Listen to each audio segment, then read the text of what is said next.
Hello and welcome to Himalayan Dawn. This is your host Vivek Tiwari. And the story we are going to discuss today is a very interesting one. It is directly coming from the power corridors of Uttarakhand. There is no secret in the political circles of Uttarakhand that there are many camps in Uttarakhand BJP. And why not? Where there is power, there are camps. Two most influential power camps in Uttarakhand BJP is one led by CM Dhami and other by former CM Devendra Singh Rawat. Till now, everything was under the surface, but now these power struggles have come out in open. And the center of all this is Gadarpur MLA Arvind Pandey, who was the education minister in Devendra Singh Rawat government. Arvind Pandey has been vocal about the BJP government or say Dhami government for quite long. Mainly, he is speaking about the illegal mining. कई बार कहने का जो भाव होता है, आवेश होता है, वो कई बार ज्यादा बड़ा हो जाता है, विषय छोटा हो जाता है। सिर्फ विषय इतना है कि जब देश के प्रधानमंत्री मोदी जी ने उत्तराखंड प्रदेश वासियों से, देवभूमि के लोगों से आह्वान किया कि आप डबल इंजन की गवर्नमेंट बनाइए, हम प्रदेश को सुविधा देंगे, तो देवभूमि के लोगों ने, सैनिक भूमि के लोगों ने मोदी जी के इस बात को आत्मसात किया और कमल के फूल पे वोट डालकर बीजेपी को जिताया। और जब बीजेपी जीत गई तो हमारे मुख्यमंत्री जी, हमारे मंत्री, विधायक सब लोग एकजुट होकर इस प्रदेश के विकास के लिए काम कर रहे हैं।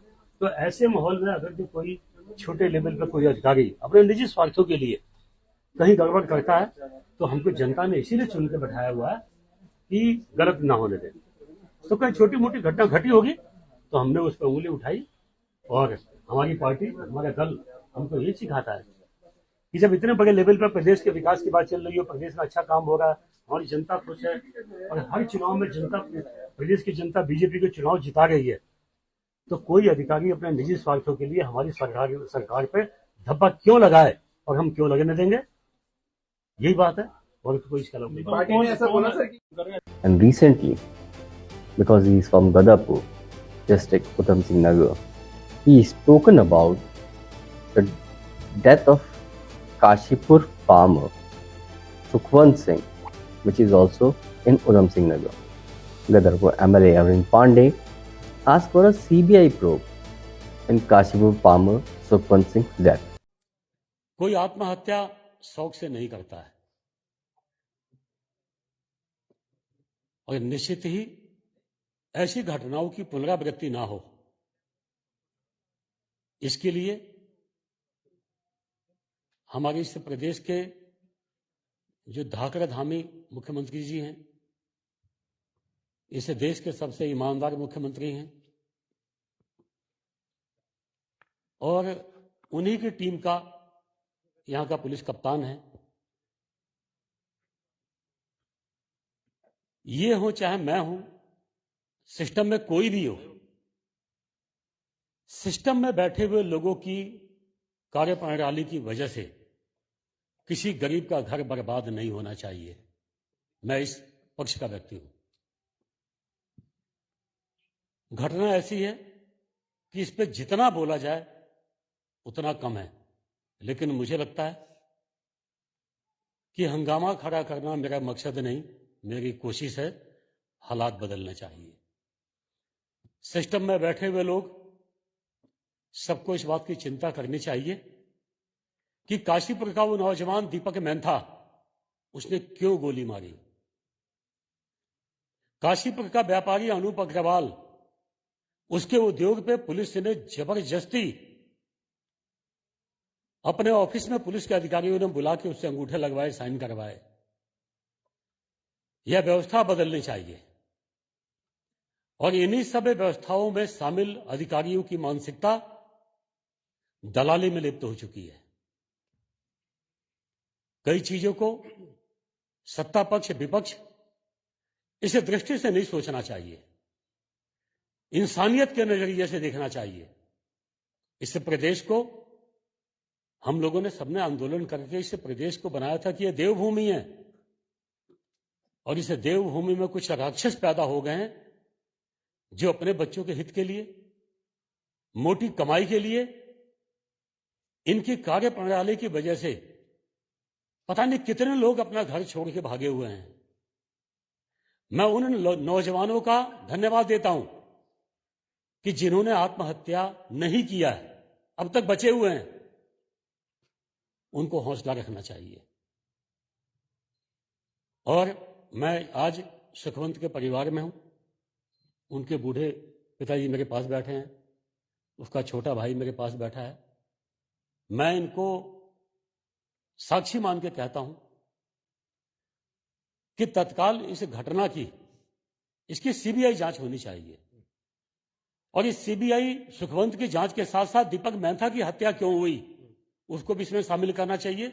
The government response: a notice that his camp office is an illegal encroachment on government land, citing High Court order dated 26 December 2024. A quick action for a 12-month-old order. In between, since Arvind Pandey raised the issue of a CBI remanding Sukhwant Singh's death, there are many people who came up and accused Arvind Pandey of land fraud. Arvind Pandey ने भी मेरी 2.5 एकड़ जमीन 1 एकड़ कह के 2.5 एकड़ लिखवा ली है और मेरे बेटे को मारना चाहता है। जो किसानों का मित्र नहीं है, जो दुश्मन है किसानों का।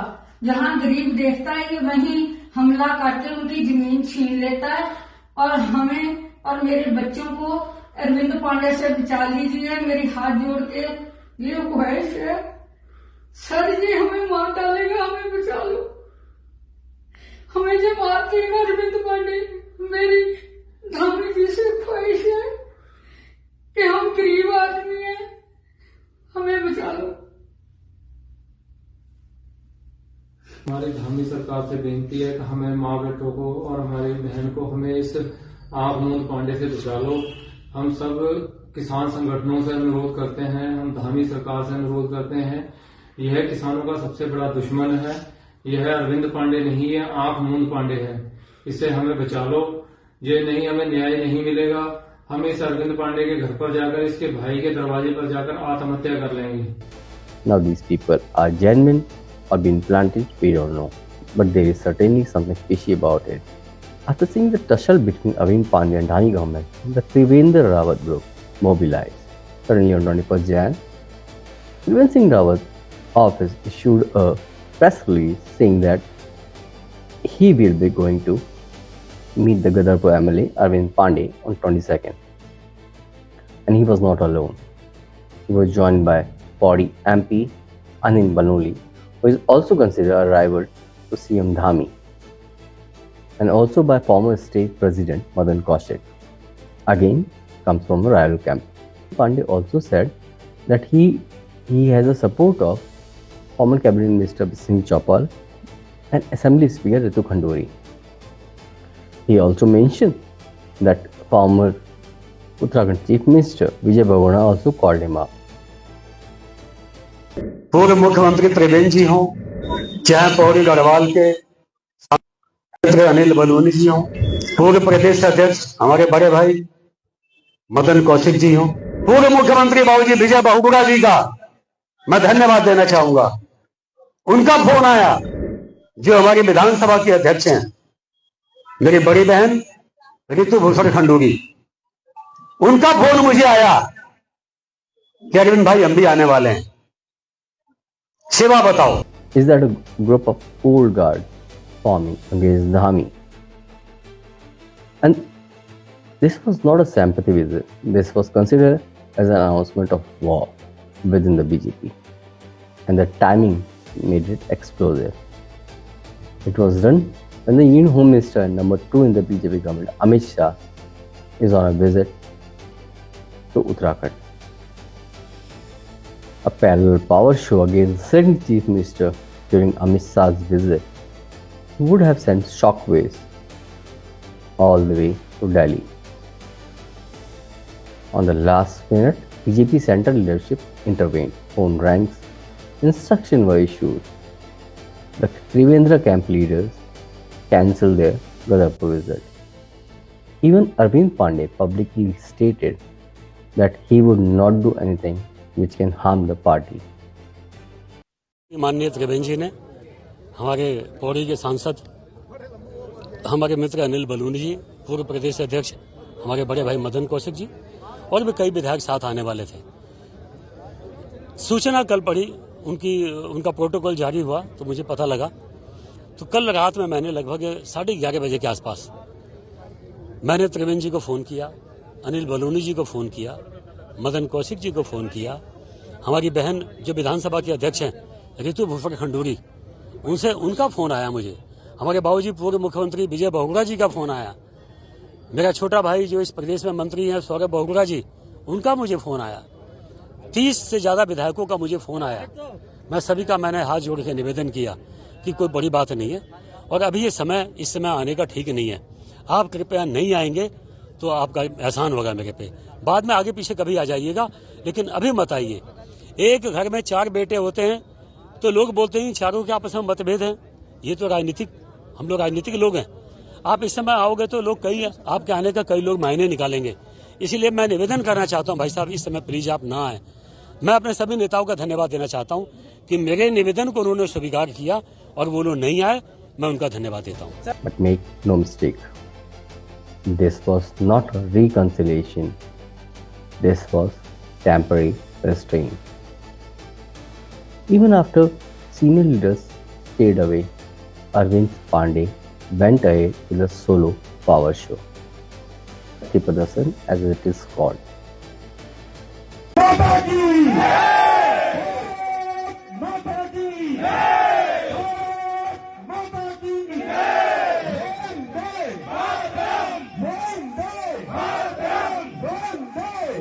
करूंगा सभी लोगों से कि कृपया अपना स्थान देख सकते हैं कि अरविंद पांडे के घर पर मौजूद है, जहां भीड़ अपार भीड़ जिसको स्थान मिल रहा है। हम क्षमा प्रार्थी हैं, हजारों की संख्या में लोग विधायक अरविंद पांडे पहुंच चुके हैं। हमको इतना आकलन नहीं था, इतनी बड़ी संख्या में कार्यकर्ता आज इस कार्यक्रम में पहुंच जाएंगे। हम क्षमा प्रार्थी हैं कि हम इतनी व्यवस्था नहीं कर पाए। निश्चित के पात्र हैं और समझ में आ गया कि आप सच के साथ हैं। Pandey once again demanded a CBI probe and projected himself as a leader standing up to the authority. Here, the message was clear this time. I may be alone, but I am not isolated. Now Uttarakhand faces a political test. If the Dhami government does not demolish Arvind Pandey's camp office enroachment, it sends a clear message that BJP leaders are above the law.